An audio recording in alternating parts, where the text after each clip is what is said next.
अस्सलामुअलैकुम। Welcome to real health care in Urdu. तमाम देखने और सुनने वालों को खुश आमदीद।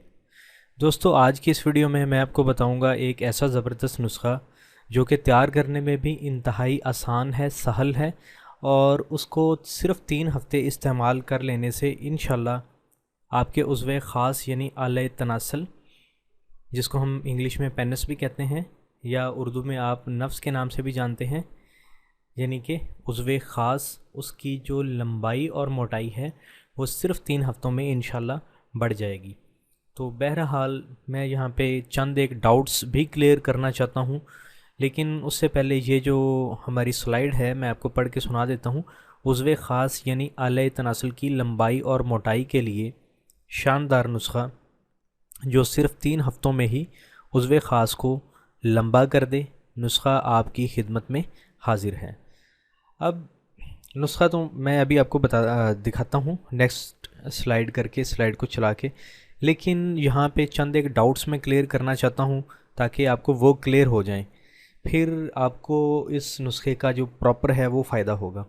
पहली बात तो ये है कि आजकल हर नौजवान या हर मर्द जो है वो इस चक्कर में पड़ा हुआ है कि उसके नफ्स का जो साइज़ है वो इंक्रीज़ हो जाए, किसी तरह से बढ़ जाए, उसके आला तनासल का साइज़ बढ़ जाए, उसकी लंबाई बढ़ जाए, उसकी मोटाई बढ़ जाए। लेकिन दोस्तों, इसमें सबसे ज़्यादा जो गलत फहमियाँ हैं वो पॉर्न मूवीज़ ने क्रिएट कर दी हैं, क्योंकि उसकी वजह ये है कि पॉर्न मूवीज़ में जो पेनिस है, जो नफ्स है, आला तनासल है, उज़्व ख़ास है, उसे लंबा और मोटा करके दिखाया जाता है। और उस इन पॉर्न मूवीज़ को हमारे नौजवान देखकर यही कहते हैं कि जी हमारे नफ्स का जो साइज़ है वो बहुत छोटा है, इसलिए हम भी चाहते हैं कि हमारे नफ्स का साइज़ बढ़ जाए। लेकिन दोस्तों, पहली बात तो मैं आपको ये क्लियर करना चाहता हूँ, आया कि नफ्स का साइज़ बढ़ सकता है या नहीं बढ़ सकता, या वो कौन से केसेस होते हैं जिसमें जो नफ्स का साइज़ है वो इंक्रीज़ हो जाता है, मतलब उसकी लंबाई और मोटाई में इजाफ़ा हो जाता है, और वो कौन से केसेस हैं जिसमें नफ्स की मोटाई और लंबाई में इजाफ़ा नहीं होता। दोस्तों, मैं आपको वो दोनों केसेस जो हैं वो डिस्कस करना चाहता हूँ ताकि आपको क्लियर हो सके और आप जो हैं वो फ़जूल की मेहनत में ना पड़ें। आप जिस केस में फॉल करें, आपका जो भी केस होगा, वो केस 1 हो या केस 2 हो, आप उसके मुताबिक आप देख लें कि आपका जो है वो नफ्स है उसका साइज़ बढ़ सकता है या नहीं बढ़ सकता। केस 1 ये है कि हमारे जो नौजवान हैं ये बुरी आदत में मुब्तला होते हैं। सबसे बुरी आदत जो है वो है मुश्त ज़नी की आदत। अब ये मुश्त ज़नी की आदत कब से स्टार्ट करते हैं? ये कोई 10-12 साल की उम्र से हमारे जो बच्चे हैं ये मुश्त ज़नी स्टार्ट कर देते हैं। नहीं तो हद 13-14 साल, तो 14 साल की उम्र में तो लाजमी कर देते हैं, लेकिन कई ऐसे शहज़ादे हैं जो सिर्फ़ 10 साल की उम्र से ही मुश्त ज़नी करने पे लगे हुए होते हैं, और वो 10-12 साल जो है कि वो कर कर के जब 25 साल की एज तक जाते हैं तो उनका जो नफ्स है वो मुश्त ज़नी कर कर के काला हो चुका होता है। उस पर बाज़ दफ़ा बाल भी उग आते हैं, आगे की तरफ आ जाते हैं, बाल भी आहिस्ता आहिस्ता आगे की तरफ जो है कि वो पेड़ों की जानिब से जो है वो आगे की तरफ बाल भी उगना शुरू हो जाते हैं, क्योंकि हाथों की रगड़ से बाल भी पैदा हो जाते हैं। ठीक है जी। तो वो हमारे जो नौजवान हैं वो 10-12 साल की एज से ये काम स्टार्ट करते हैं मुश्तनी का, और करते रहते हैं 10-12 साल 15 साल वो कर कर के क्या करते हैं, उससे अब उनके जो आला तनासल जो होता है उसकी जो प्रॉपर ग्रोथ नहीं हो पाती, बल्कि आला तनासल क्या, उनकी पूरी बॉडी की ग्रोथ नहीं हो पाती। तो जब पूरी बॉडी की ग्रोथ नहीं हो पाती, उनके नफ्स की, आला तनासल की ग्रोथ प्रॉपर नहीं हो पाती, तो नतीजा ये निकलता है कि उनका जो है आला तनासल वो छोटा रह जाता है। बल्कि मैंने तो एक ऐसे भी देखे हैं पेशेंट को, मैंने एक ऐसे पेशेंट को भी देखा है जो कि 12-14 साल की एज से वो मुश्तनी की आदत में मुब्तला हुआ, और तकरीबन 12-15 साल तक वो मुश्तनी करता रहा, और उससे हुआ ये कि उसकी जो पूरी बॉडी थी उसकी ग्रोथ रुक गई। मतलब उसके बाकी जो भाई थे उनका कद लंबा था और वो अच्छे खासे सेहतमंद थे और उनके चेहरे की रंगत भी सुर्ख़ सफ़ेद थी। लेकिन वो वाले जो साहब थे जो मुश्तनी करते थे 12-14 साल से, तो उनका एक तो कद छोटा रह गया और दूसरा ये कि उसके चेहरे पर वो रौनक भी नहीं रही जो उसके दूसरे भाइयों के चेहरों पर रौनक थी। तो मतलब बात करने का ये है कि मुश्तनी करने से क्या होता है कि हमारे जिस्म की ग्रोथ रुक जाती है। जैसे ही ग्रोथ रुकती है तो आला तनासल की भी ग्रोथ रुक जाती है। तो ये जो आज वाली वीडियो है ये उन भाइयों के लिए है जो मुश्तनी करते रहें और इतनी की है कि उनके नफ्स का साइज़ पहले वो फ़ील करते थे कि बड़ा था, लेकिन आहिस्ता आहिस्ता उन्होंने ये महसूस करना शुरू किया, ये फ़ील करना शुरू किया कि यार हमारे जो उज़्वे तनासल है, हमारे जो नफ्स का जो साइज़ है वो कम होता जा रहा है। ठीक है, ये उनके लिए है जो जिन भाइयों ने मुश्तनी स्टार्ट की या कसरत जमा किया या बाज़ारी औरतों के साथ हम बिस्तरी की और कसरत से की, बहुत ज़्यादा की, और वो फ़ील करते थे कि उनके नफ्स का जो साइज़ है वो पहले बड़ा था और जब गंदी आदत में मुब्तला हुए तो उसके बाद जो है नफ्स का साइज़ कम हो गया। तो ये है उनके लिए जिनके नफ्स का साइज़ पहले बड़ा था, फिर बाद में मुश्तनी करने की वजह से या कसरत मुबाशरत करने की वजह से, बहुत ज़्यादा सेक्स करने की वजह से जिनके नफ्स का जो साइज़ है वो श्रिंक हो गया, सिकुड़ गया। ये है उनके लिए नुस्खा। और बाकी जो भाई जिन्होंने कभी मुश्तनी नहीं की या कभी कभार मतलब कि महीने में एक आध दफ़ा कर ली और अपनी लाइफ को प्रॉपर रखा और एक्सरसाइज वगैरह खूब की, ये मतलब कि ग़ज़ा भी खाते रहे, तो उनके जो नफ्स का साइज़ जो है वो नॉर्मल रहा और जितना पहले था अब वो फ़ील करते हैं कि अब भी उतना ही है। मतलब कि जो आहिस्ता आहिस्ता जो ग्रो अप हुआ वो उतना ही है, बल्कि ऐसा नहीं हुआ कि पहले ग्रो हो के फिर जो है कि कम हो गया हो। तो जो भाई ये फ़ील करते हैं कि हमारे नफ्स का जो साइज़ है बचपन से बढ़ना शुरू हुआ, बढ़ता गया और बढ़ने के बाद कम नहीं हुआ, ठीक है, बढ़ने के बाद कम नहीं हुआ, लेकिन अब वो दोस्त ये चाहते हैं कि हमारे नफ्स का साइज़ मज़ीद बढ़ जाए, तो मेरे भाई ये जो नुस्खा है उनके लिए नहीं है। बात समझ में आई? ये नुस्खा उन भाइयों के लिए नहीं है जिनका जो नफ्स है, जो पेनिस है, वो श्रिंक ना हुआ हो, सिकुड़ा ना हो किसी गंदी आदत की वजह से। ये सिर्फ़ उनके लिए है, ये वाला जो आज का नुस्खा है ये सिर्फ़ उन्हीं के लिए है, जो उन्हीं दोस्तों के लिए है जिन्होंने बहुत ज़्यादा मुश्तनी की और उनके नफ्स का साइज़ पहले वो फ़ील करते थे कि बड़ा था, लेकिन मुश्तनी कर के वो फ़ील करते हैं कि अब उनके नफ्स का जो साइज़ है वो कम हो गया है। तो उन भाइयों के लिए ये नुस्खा है जिनके नफ्स का साइज़ कम हो गया है। तो इस नुस्खे के इस्तेमाल से ऐसे भाइयों के जो नफ्स का साइज़ है इंशाल्लाह वो एक प्रॉपर लेवल पे आके बढ़ जाएगा। लेकिन वो दोस्त जो ये कहते हैं कि जी हमारे नफ्स का साइज़ बस जितना पहले था उतना ही है, बढ़ता गया, लेकिन बढ़ने के बाद कम नहीं हुआ किसी भी आदत की वजह से, तो ये नुस्खा उनके लिए नहीं है। अगर ऐसे भाई ये वीडियो देख रहे हैं तो वो काइंडली टाइम ज़ाया ना करें, वो इस वीडियो को मतलब कि वो क्रॉस करके ना देखें, क्योंकि फिर बाद में कुछ भाई ऐसे भी कहते हैं कि गुस्सा करते हैं कि यार आपकी वीडियो सुनी, ये तो हमारे लिए थी नहीं। ठीक है जी, बात समझ आ गई ये किन के लिए। अब यहाँ पे बताता हूँ कि नुस्खा आपकी खिदमत में हाजिर है।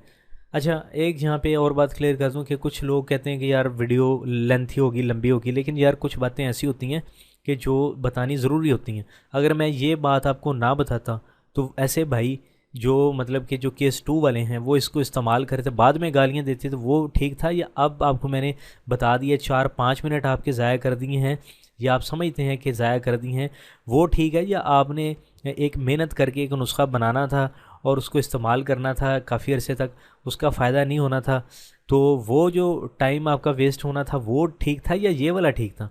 तो काइंडली मेरे भाई गुस्सा ना किया करें और जो नॉलेज है उसे प्रॉपर गेन किया करें।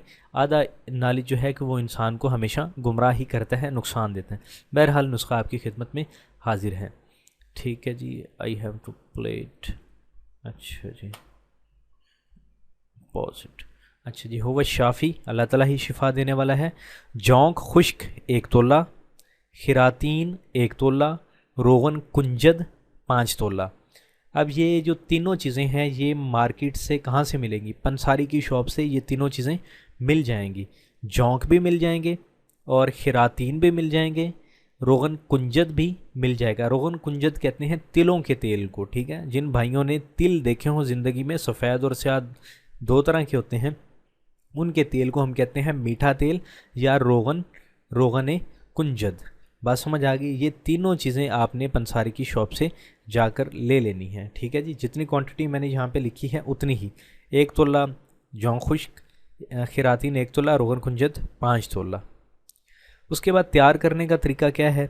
सबसे पहले रोगन कुंजद को एक साफ़ बर्तन में डाल दें और फिर जौंक 1 तोला और खिरातीन 1 तोला को रोगन कुंजद में डाल दें और फिर चूल्हे में आग जलाकर इस बर्तन को जिसमें रोगन कुंजद, जौंक और खिरातीन को डाला है, इस बर्तन को चूल्हे पर रख दें और हल्की हल्की आग पर चूल्हा चलने दें यहाँ तक कि जौंक और खिरातीन जल जाएं।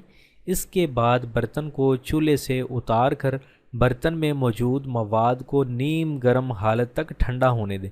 क्योंकि एक तो बॉइलिंग पॉइंट पे होगा ना, जैसे आप उसको उतारेंगे, बॉइलिंग पॉइंट के बाद आपने उसको रख देना है ताकि वो थोड़ा सा ठंडा हो जाए, लेकिन इतना भी ठंडा ना हो कि वो बिल्कुल ही ठंडा हो जाए, मतलब कि नीम गर्म हालत तक आ जाने दें, ठीक है जी। उसके बाद फिर इस रोगन को पुन छान लें, ठीक है। किसी भी छाननी से, कपड़े से इस रोगन को पुन छान लें और इस छाने हुए साफ़ शुदा रोगन को किसी साफ़ सुथरी शीशी में महफूज फरमा लें। इस्तेमाल करने का तरीका: चंद कतरे इस तेल के लेकर उज़्वे तनासल की साइडों पर और ऊपर लगा दें, लेकिन जो नीचे वाली तह है ना उसके ऊपर नहीं लगाना। जैसे उंगली होती है ना, इसका एक बिल्कुल नीचे वाली हिस्सा होता है, इसी तरह जो नफ्स की जो नीचे वाली साइड है, नीचे वाली जिल्द है, उस पर नहीं लगाना बल्कि साइडों पर लगाना है और ऊपर लगाना है, ठीक है। लेकिन कैप पर नहीं लगाना, ठीक है। कैप पर नहीं लगाना और निचली उज़्वे ख़ास की निचली साइड पे नहीं लगाना, ठीक है। ऊपर और साइडों पे लगा लेना है चंद कतरे इस तेल के, ठीक है। और हल्की हल्की मालिश करें, हल्की हल्की मालिश करें यहाँ तक कि ये जो तेल है आपको फ़ील हो कि ये काफ़ी हद तक उज़्वे ख़ास में जज़ब हो चुका है। जैसे ही आपको फ़ील हो कि ये जो उज़्वे ख़ास में जज़ब हो चुका है तो आपने क्या करना है कि एक अदद शापर ले लेना है और उसको उज़्वे ख़ास पर क्या करना है कि बांध देना है, ठीक है। लेकिन ये बात याद रखें कि कुछ भाई ऐसे भी होते हैं कि जो उज़्वे ख़ास पर तेल लगाते कैप पर लगाते हैं, जैसे ही कैप पर लगाते हैं तो वो इंतशार आ जाता है उज़्वे ख़ास में, एक वो अकड़ाव आ जाता है। जैसे ही अकड़ाव आता है तो वो उस तेल लेकर पूरे हाथ से मुश्तज़नी स्टार्ट करना शुरू कर देते हैं, क्योंकि उन्हें इससे लज्जत आने लगती है। तो मेरे भाई ये काम नहीं करना तेल लगाते हुए, ठीक है। कैप पर और नीचे लगाएंगे तो फिर आपको शहावत आ जाएगी। कैप पर और नीचे नहीं लगाना, ऊपर और साइडों पे लगाना है। अगर कैप पे लगा देंगे और नीचे लगा देंगे तो शहावत आ जाएगी। शहावत आएगी तो क्या होगा? शहावत आ जाएगी। फिर अगर आप मुश्तनी ना भी करेंगे तो हो सकता है कि आपको रात के वक़्त सोते हुए क्या हो जाए, एहतलाम हो जाए या मनी के कतरे निकल जाएं और ज़कावत हिस्स की सी कैफियत पैदा हो जाए। और दूसरी बात यहाँ पे ये है कि ये जो तेल है ये रात को सोते वक्त इस्तेमाल करना है, ठीक है। सोते वक्त इस तेल को इस्तेमाल करना है। और एक बात यहाँ पे और अर्ज़ करता चलूँ कि आपने ये नहीं करना कि इस तेल की मालिश करके फिर आप वाशरूम जाएं और वाशरूम जाके ठंडे पानी से अपने इस जो नफ्स को है वो धोते फिरें, ठीक है। पहले वाशरूम से हो लें, जो भी रफ़ा हाजत आपने करनी है कर लें, सारे काम कर के फिर उसके बाद आपने क्या करना है, किसी कमरे में या वाशरूम में साइड पे होके जहाँ पर किसी की नज़र आप पर ना पड़े, ठीक है, जाकर आपने अपने इस नफ्स पर मालिश कर लेनी है, जो तरीका मैंने आपको यहाँ पे मेंशन किया, ठीक है। उसके बाद आपने क्या करना है कि एक शापर आपने मार्केट से ले लेने हैं 15-20 रुपए के, नए शापर लेने हैं, पुराने नहीं लेने। ये नहीं कि चीनी वाला शापर आप उसके ऊपर डाल दें तो वो चीनी का भी उसमें वो टेम्परामेंट साथ में इंक्लूड हो जाएगा, ठीक है। आपने साफ़ शापर ले लेना है, ठीक है। और 1 किलो वाला जो शापर होता है वो आपने उज़्वे ख़ास पे बांध देना है, ठीक है। उसके बाद आपने सो जाना है आराम से और आपने सुबह के वक्त उठ के क्या करना है, नीम गर्म पानी के साथ और साबुन की मदद से उज़्वे ख़ास को धो लेना है। ठीक है जी, उज़्वे ख़ास को धो लेना है साबुन की मदद से और नीम गर्म पानी की मदद से। दोस्तों ठंडा पानी नहीं इस्तेमाल करना। ठंडे पानी के इस्तेमाल से या ठंडी चीज़ों के इस्तेमाल से आपने देखा होगा कि चीज़ें सिकुड़ती हैं। ठीक है, जैसे ही अगर आप कभी नहा रहे हों ठंडे पानी से तो आपने देखा होगा कि आपका जो नफ्स है वो बिल्कुल सिकुड़ के छोटा सा हो जाता है अगर उस पर ठंडा पानी डाला जाए तो। ठंडे पानी से, ठंडी चीज़ों से चीज़ें सिकुड़ती हैं। ठीक है जी, इसलिए आपने ये ठंडे पानी का यूज़ नहीं करना, बल्कि नीम गर्म पानी के साथ आपने और साबुन की मदद से आपने उज़्वे ख़ास को अच्छी तरह धो लेना। यहाँ पे भी एक बात मेंशन करता चलूँ कि ये नहीं कि साबुन से जब आप उज़्वे ख़ास को धोने लगें तो फिर मुशज़नी करने बैठ जाएं। एक दफ़ा भी मुशज़नी कर ली ना इस तिला को लगाते हुए, समझ लें कि फिर आप जो है कि आपका ट्रीटमेंट नहीं हो सकता। ठीक है जी, बहरहाल आगे चलते हैं। फ़वाइद। उज़लाती गुदी यानी खुश्क गर्म तिला है। खुश्क गर्म, इसमें खुश्की का अंसर ज़्यादा है। ठीक है, और ये गर्म है। ठीक है, गर्म चीज़ों से क्या होता है कि चीज़ें फैलती हैं। जैसे आप मतलब बर्फ़ को आप उबालें, आग पर रखते हैं तो क्या होगा, उसके जो मॉलिक्यूल्स हैं वो स्प्रेड होना शुरू हो जाते हैं, हत्ता कि करते करते बॉइलिंग पॉइंट पे आते हैं और बाज़ दफ़ा बुखारात बनकर, गैसेस बनकर उड़ जाते हैं। ठीक है, गर्म चीज़ों से हमेशा चीज़ें जो हैं कि वो फैलती हैं। ठीक है, इसलिए इस जो है तेल का जो मिजाज है ये खुश्क गर्म है। ये ज़ुलाती गुदी, ये साबर मुल्तानी साहब एक बहुत अजीम इंसान, अजीम साइंसदान किस्म के इंसान गुज़रे हैं पाकिस्तान के। उनकी टर्मिनोलॉजी थी कि गुदी उज़लाती गुदी, गुदी उज़लाती, असाबी उज़लाती वगैरह। खैर बहरहाल ये आपका इससे कंसर्न नहीं है, आपको बता दिया है कि ये जो है खुश्क गर्म है। खैर इसका भी आपसे कोई कंसर्न नहीं है। उज़्वे ख़ास के ये जो है ऑयल है, ये उज़्वे ख़ास के उज़लात के सुकेड़ को ख़त्म करके इसमें फैलाव पैदा करता है और खोई हुई ताकत को बहाल करता है। कजी में मुफीद है। अब कजी क्या है? कजी कहते हैं टेढ़ेपन को। बाज़ दफ़ा जब आप मुश्तनी कर रहे होते हैं ना, या करते हैं या इतनी ज़्यादा करते हैं, तो वो जो नफ्स है बिल्कुल सीधा होने के बजाय उसमें खम आ जाता है और वो टेढ़ा हो जाता है। ठीक है जी, टेढ़ा हो जाता है। लेफ़्ट साइड अगर लेफ़्ट हैंड से करते रहें तो लेफ़्ट हैंड से लेफ़्ट साइड पे जो आला तनासल है वो टेढ़ा हो जाएगा, और अगर आप राइट हैंड से करते रहें तो जो आला तनासल है, जो नफ्स है, वो राइट साइड पे टेढ़ा होके उधर की तरफ ढलक जाया करेगा जब भी उसमें अकड़ाव आया करेगा। तो ये जो ऑयल है ये हर तरह की दूसरा टेढ़ेपन को ख़त्म करता है, लेफ़्ट को भी और राइट को भी। अच्छा, नोट, ये नुस्खा इसी वक्त ही काम करेगा जब उज़्वे ख़ास में किसी नुक्स की वजह से या अपनी पहले वाली हालत से छोटा हो गया हो। आपको बता दिया मुश्तनी करने की वजह से वगैरह वगैरह, और कसरत मुबाशरत, ये पहले ही मैंने मेंशन कर दिया। और इस नुस्खे के इस्तेमाल से बड़ा होकर दोबारा असली हालत पर आ जाएगा और अपने अफ़ाल भी पूरे तौर पर सर अंजाम देगा। लेकिन अगर शौकीन हजरात गैर तबई लंबाई चाहते हो तो ऐसा नामुमकिन है। गैर तबाई अननेचुरल, ठीक है, एक आपका जो प्रॉपर साइज़ खुदा ने बना दिया, आप उससे बढ़ाने की कोशिश करेंगे, नहीं बढ़ेगा। बात समझ में आई? और तीसरी बात आपको यहाँ पे अहम बात है मेरे भाई, ये ज़रूर सुने, क्योंकि अगर ये नहीं सुनेंगे तो हो सकता है कि आपको इस आयल को यूज़ करने का नुकसान हो जाए। वो अहम बात ये है कि अगर आपको ज़कावती हिस्सा है, या आपको जरियान का प्रॉब्लम है, या आपको एहतलाम का प्रॉब्लम है, या आपको सूरत अंजाल यानी प्री मच्योर एजैकुलेशन का प्रॉब्लम है, तो आप इस तिला को या इस तेल को इस्तेमाल ना करें, बल्कि दुनिया का कोई भी तेल इस्तेमाल ना करें। उससे क्या होगा कि आपको ये तेल क्या, कोई तेल भी फ़ायदा नहीं देगा इन 3-4 अमराज की मौजूदगी में, बल्कि पहले उनका इलाज करना चाहिए। ज़कावत इसका, जरियान का, एहतलाम का, सूरत अंजाल का, पहले इन चारों मर्ज़ों का इलाज करना चाहिए, फिर कोई भी आप तेल यूज़ करें उसका फ़ायदा होगा। अगर आप ऐसा करेंगे कि आपको ज़कावत जरियान या एहतलाम या सूरत अंजाल में से कोई मर्ज़ है, या ये तीनों चारों हैं, और आप कोई भी ऑयल यूज़ कर रहे हैं अपने पेनिस में, तो आपको फ़ायदे की बजाय मेरे भाई बहुत ज़्यादा नुकसान होने वाला है। लिहाजा अगर आपको ऐसा मसला है तो पहले आप उन चारों का उन चारों जो मर्ज़ों में से जो भी मर्ज़ हैं आपको, उनका आप ट्रीटमेंट कीजिए, ताकि जो है आपको प्रॉपर फ़ायदा हो सके। तो दोस्तों, अगर आपको आज की इस वीडियो से कुछ सीखने को मिला है तो आप मेरी इस वीडियो को एक लाइक दीजिए। इससे मेरी हौसला अफजाई होगी और मुझे पता चलेगा कि आप मेरी काविश को पसंद कर रहे हैं, और मैं आपके लिए लाऊंगा और नए नए टिप्स और आसान आसान नुस्खे जो आपको भरपूर सेहतमंद नौजवान रखेंगे और आपकी सेहत को चार चांद लगाते रहेंगे। तो दोस्तों, अब मैं आपसे इजाज़त चाहता हूँ। गुड बाय, टेक केयर, अल्लाह हाफिज़ एंड अस्सलाम वालेकुम।